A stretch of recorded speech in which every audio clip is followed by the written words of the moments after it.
नमस्कार दोस्तों, के न्यूज हिंदी में आप सभी का स्वागत है एक बार फिर से। नमस्कार दोस्तों, इस तरह से हुआ था रेखा और राज बब्बर के रिश्ते का अंत। सड़क पर खाली पैर दौड़ी थी एक्ट्रेस। अक्सर अमिताभ बच्चन और रेखा की लव स्टोरी सुर्खियों में रहती है, मगर कम ही लोग ये जानते होंगे कि एक वक्त ऐसा भी था जब रेखा और राज बब्बर के बीच प्यार बढ़ने लगा था। ये उस समय की बात है जब राज बब्बर की पत्नी स्मिता पाटिल साल 1986 में बच्चे को जन्म देते हुए दुनिया छोड़कर चली गई थी, जिसके बाद राज बब्बर पूरी तरीके से टूट गए थे। वहीं दूसरी तरफ रेखा भी बिग बी से अलग हो चुकी थी। दोनों ही अपने अपने दुखों में डूबे हुए थे, जिसके बाद दोनों को सहारे की आवश्यकता थी। जब राज बब्बर और रेखा साथ में फिल्म कर रहे थे तब ये दोनों अकेले थे।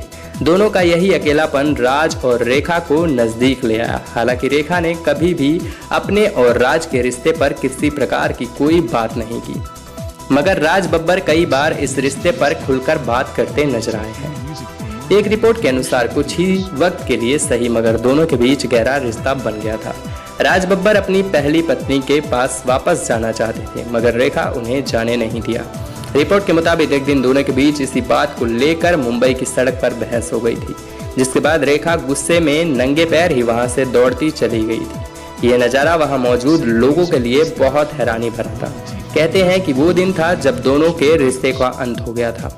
रेखा से जब भी उस दिन के बारे में पूछा जाता है तो वे यही कहती हैं कि ऐसा कुछ हुआ ही नहीं, लेकिन इस दिन वहां मौजूद लोगों ने रेखा को खाली पैर सड़कों पर दौड़ते देखा था।